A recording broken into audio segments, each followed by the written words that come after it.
Salut! Bon, il est un petit peu tard et j'arrive bientôt sur ma promesse de faire de la prospective sur les Présigotchi, hein, le présidentialisme Tamagotchi, qui est l'étape opérative du candidat Mandchou de capture coloniale institutionnelle. Hein. J'arrive tout à l'heure, ça demande encore un petit peu de maturation, mais on est sur la bonne voie, je vous garantis. Non, celle-là me fait beaucoup plus plaisir. Je suis désolé pour Étienne Klein, hein, c'est pas du tout sadique, c'est systémique, critique. C'est-à-dire, bah oui, hein, mais en même temps, on t'avait prévenu, hein. Je veux dire, vous avez passé votre temps à ignorer le génie manifeste de Jean-Pierre Petit. Hein. Des trouveurs, on n'en a pas tant que ça. Les maltraités au profit la démonstration permanente de l'inutilité contemporaine des titulaires à l'Académie française actuellement, va vraiment falloir faire quelque chose, les gars, parce que c'est pas possible en fait de prétendre se positionner sociétalement, médiatiquement à la pointe.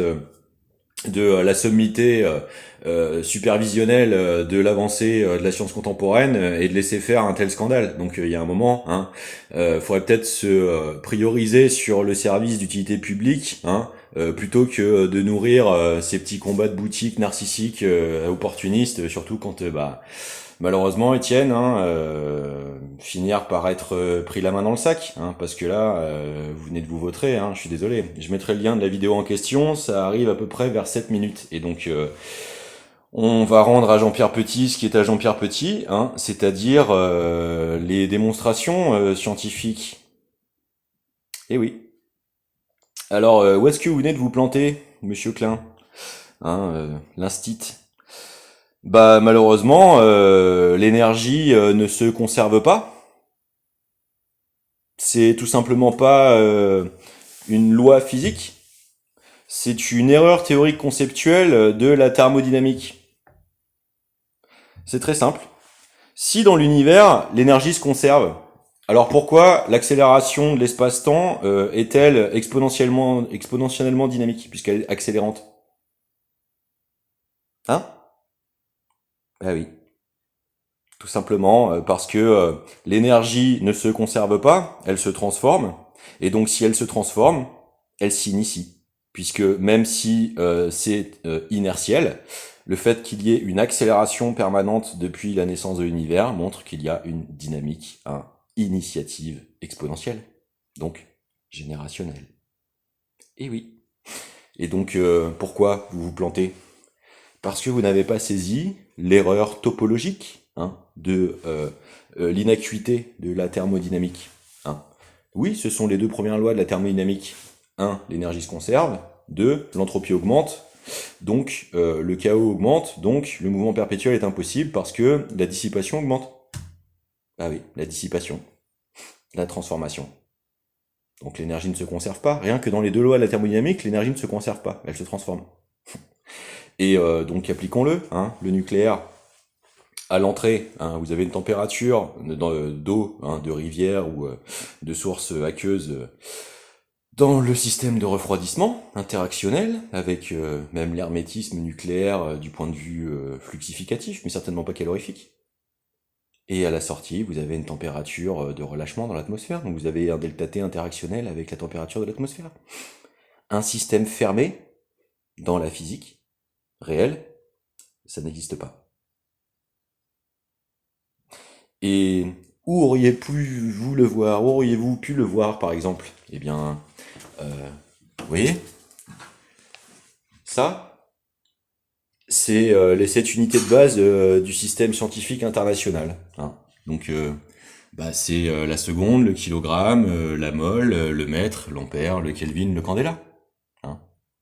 Bon, sur 4 de ces unités fondamentales, la formule de la seconde est prépondérante dans la structuration de l'étalon de référence de quantification de ces valeurs. Et dans les 3 autres, elle est dans la forme composée, équationnellement parlant. Donc, qu'est-ce qui vous échappe profondément, Monsieur Klein? C'est simple, c'est le groove polyrythmique. Vous refusez, en fait, les problèmes de topologie qui régissent les lois mathématiques sur lesquelles vos lois physiques sont censées être fondées. Et oui. Parce que pour que la physique soit validée par l'observation confirmationnelle, il faut que la théorie physique soit validée par l'expérimentation et qu'il faut donc que la quantification soit confirmée par la confirmation observationnelle. C'est là où Souriau disait le problème de la physique d'aujourd'hui, c'est que c'est une mathématique, c'est une physique sans science et une mathématique sans rigueur. Et oui, c'est du verbiage. C'est bien le problème, et c'est pour ça qu'on a de cesse de vous avoir prévenu. Vous avez fui le débat avec Monsieur Petit, c'est dommage. Votre orgueil fait que vous venez de révéler de vous-même la limite de la prétention à l'omnipotentialité presque, hein. En tout cas à une posture assez autoritaristement pseudo-plénipotentiaire, c'est assez dommage, hein. Parce que vous, du coup, s'abordez un petit peu hein, l'espérance, la motivation qu'on peut avoir avec le goût pour l'ouverture sur l'infinité du monde. Il y en avait une autre très simple aussi, hein, qui aurait évité un tel écueil public, hein. C'est que même dans les espaces euclidiens de calcul de base, hein, on a commencé à développer l'observation confirmationnelle permanente de cette loi, c'est que plus l'infini est toujours plus grand que moins l'infini. Et le problème, c'est que même quand on a commencé à évoluer topologiquement d'espace de calcul, la loi s'est conservée. Donc c'est bien qu'il y avait quelque chose de beaucoup plus profond dans l'univers qui expliquait, en tout cas, la constance de validation de la théorie des ensembles. Fort dommage quand même. Et donc, parce qu'on va pas vous laisser dans la panade quand même, hein, même si c'est un petit peu dommage, cette tentative de capture culturelle, de poser des interdits pseudo-scientifiques par argument d'autorité du scientisme mal identifié en sa personne, hein, avant d'avoir l'éthique d'une interaction publique réellement, respectablement digne de ce nom, hein. Eh bien, la formule du tort, hein, l'air et le volume, ce sont de parfaits systèmes de métacyclage des échangeurs, hein. Pourquoi? Parce que les tors constituent les points nodaux centraux parfaits des équations vortexiques de différentiel d'échange. Donc le meilleur moyen d'articuler sur deux sous-systèmes différents hein, d'infinité, hein, c'est quand même la géométrie, la topologie de la convergence différentielle, hein. Alors le tort pourrait vous avoir mis sur la voie, hein. Pourquoi? Parce que déjà, dans sa topologie géométrique, le fléchage vectoriel n'est pas homogénéique, hein, n'est pas topologiquement homogène sur les plans de leur dynamique. Donc ce sont parmi les solides où vous pouvez considérer des multidynamiques en temps synchrone nécessaires à la définition de sa structure. Donc ce sont dans les premières formes géométriques patroniques dans lesquelles on peut approcher la paradoxalité. Et donc la légitimité, la naturalité des polyrythmies. Intéressant du point de vue des métamétriques synchrones, permettant topologiquement une réflexion beaucoup plus légitimement fondée de paradoxalité transtemporelle, polytemporelle par exemple, temps relatif, temps propre. Hein.